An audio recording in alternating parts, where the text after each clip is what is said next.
मैं डॉक्टर प्रणाम झा, संस्कृत एमए सहायक प्रोफेसर, सत्यनारायण कामाख्या संस्कृत महाविद्यालय महरेल मधुबनी। तारीख 30 सितंबर 30/9/2020 ईस्वी। प्रिय छात्र छात्राओं, शास्त्रीय तिथि वर्ष अनिवार्य प्रथम पद संस्कृत वाङ्मय का इतिहास। कल भी हुआ था, आज भी वही विषय है माघे सन्ति त्रयो गुणा। संस्कृत वाङ्मय का इतिहास। बहुत महत्वपूर्ण प्रश्न।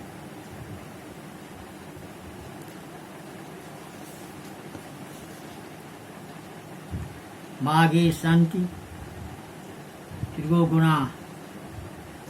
मेघे माघे गतम वय, सब एक ही है।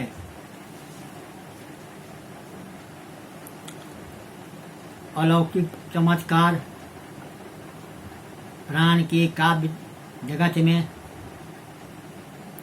कालिदास, भारवी, नैषधकार, श्रीहर्ष के साथ साथ महाकवि माघ का भी नाम सर्वत्र जागरूक है।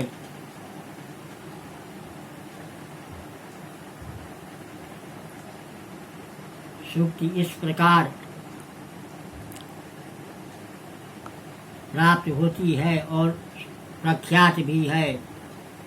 तथा उपमा कालिदासस्य भारवे रसपूर्वम नैषधे पदलालित्यम माघे सन्ति त्रयो गुणा।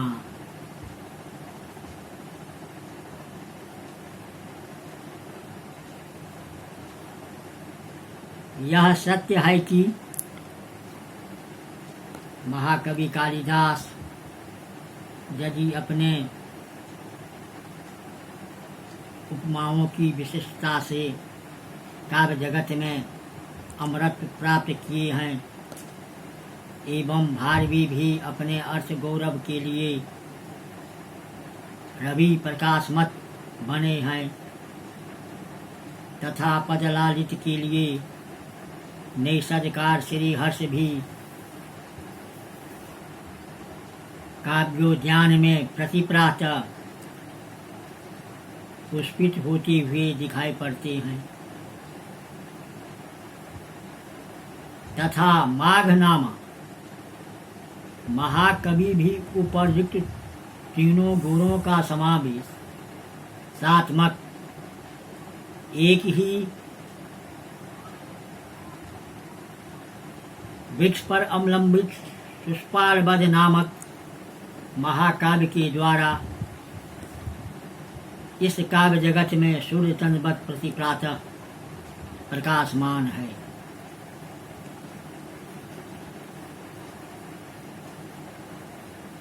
माघ नाम के महाकवि की कीर्तिलतिका केवल एक ही महाकाव्य सुष्पालबद्ध रूपी वृक्ष पर आश्रित है। माघ केवल सरस कवि ही नहीं,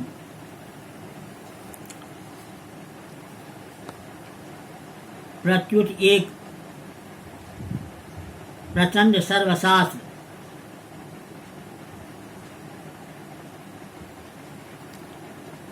तत्व विद्वान के रूप में प्रतीत होते हैं। माघ जैसी विद्वता किसी भी संस्कृत कवियों में प्रायः अप्राप्त जैसी प्रतीत होती है। भिन्न भिन्न शास्त्रों का अध्ययनात्मक सिद्धांत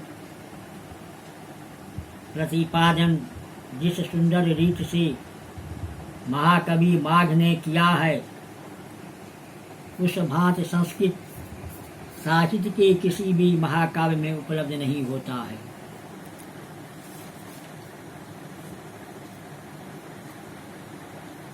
महाकवि भारवी में राजनीति की पटुता अवश्य दिख पड़ती है।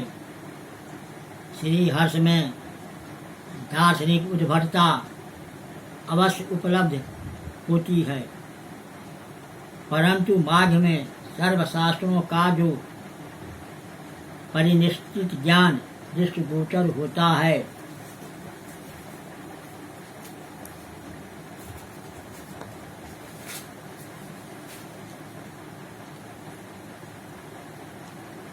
यह उपरयुक्त विषयों में नहीं,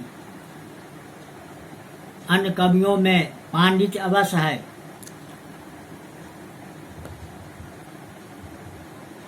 परंतु वह एकांगी है।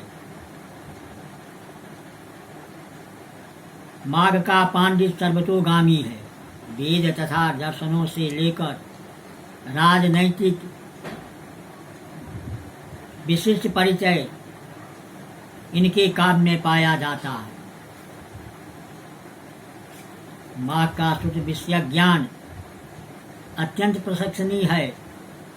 प्रातः काल के समय इन्होंने अग्निहोत्र का सुंदर वर्णन प्रस्तुत किया है। तथा शिशुपाल वध की 11 सर्ग में 41 श्लोकों में द्रष्टव्य है। इस प्रकार महाकवि ने व्याकरण महाभास पतंजलि की स्वरतो वर्णतो बाद मिथ्या प्रयुक्तो न समर्थमाह इत्यादि व्याकरण के स्वर भेद का दोष वर्णन अपने काव्य में भी जिस चातुर्य से किया है, यह अन्यत्र प्राय अप्राप्त है। तथा निहंतरी नेक पदे उदात स्वरानिव इत्यादि शिशुपाल वध की 14वां सर्ग में द्रष्टव्य है। इस प्रकार दर्शनों का भी ज्ञान शिशुपाल वध के अध्ययन से होता है। योग शास्त्र का भी प्रवीणता माघ कवि में देखने में आती है।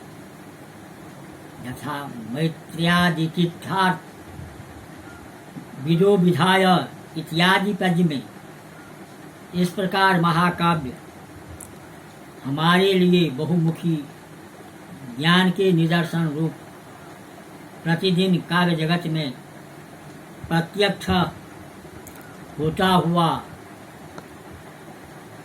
भी ललित काव्य की भी श्रेय प्राप्त कर रहा है। माघ का ज्ञान ललित कलाओं में भी ऊंची कक्षा का है। सर्वप्रथम तो वे संगीत शास्त्र के भी सूक्ष्म विवेचक हैं। तथा प्रथम सर्ग में ही नारद जी के वीणा स्वर में अपने स्वर के ज्ञान का परिचय देती है।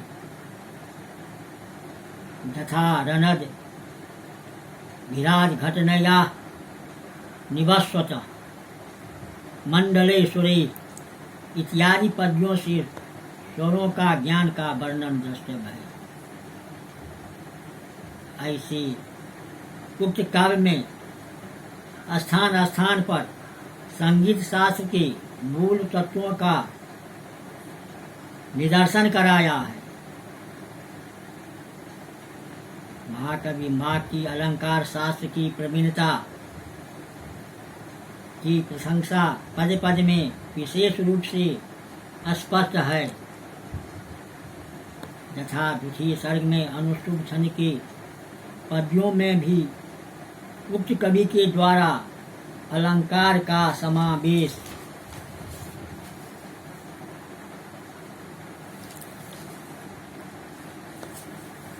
किया गया है।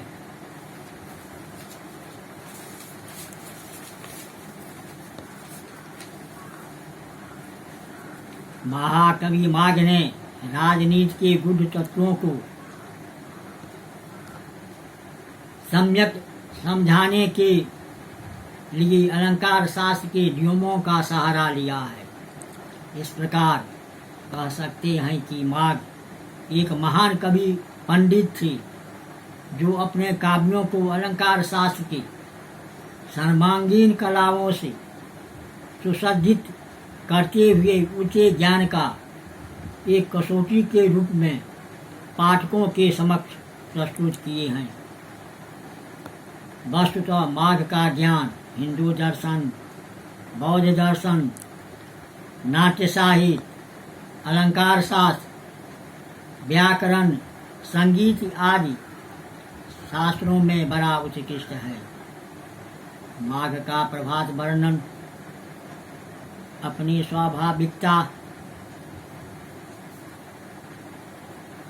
तथा सरलता के कारण संस्कृत साहित्य जगत में अद्वितीय है। शिशुपाल वध का समग्र एकादश सर्ग प्रातःकालीन रंग भरे दृश्यों की भव्य झांकी प्रस्तुत करता है। रई बत्तख के वर्णन में उद्भवित एक नवीन कल्पना महाकवि माघ को घंटा माघ अभिधान का कारण बनती है।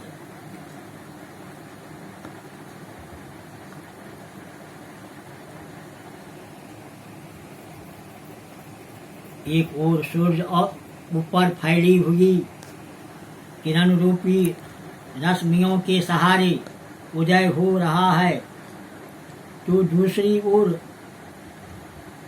चंद्रमा का अस्ताचल पर जा रहा है। इस प्रकार यह पर्वत उस गजराज की शोभा धारण कर रहा है जिसकी दोनों ओर दो उज्ज्वल घंटे लटक रहे हो। इस प्रकार पर्वत की दोनों ओर लटकने वाले सूर्य तथा चंद्रमा की घंटा से तुलना प्राचीन आलोचकों ने मुग्ध होकर माघ को घंटा माघ का आभारक विरुद्ध सिद्ध किया है। यथा उदयति वितुटोर रश्मि रज्जा बहत गिरियम विलंबी घंटा द्वय परिवारित वीरेंद्र लीलाम। माघ ने रैवतक से बहने वाली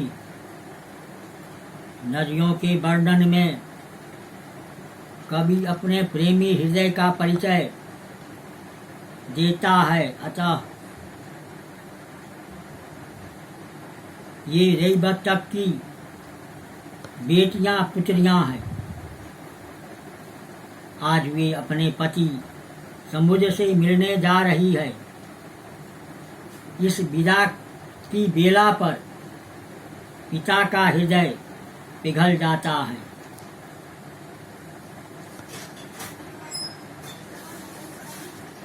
यथा तिष्ठन्ते गृह्ण कथुं न तनया विश्लेष दुख नवै इत्यादि यशु अभिज्ञान शाकुंतलम की चतुर्थ अंग के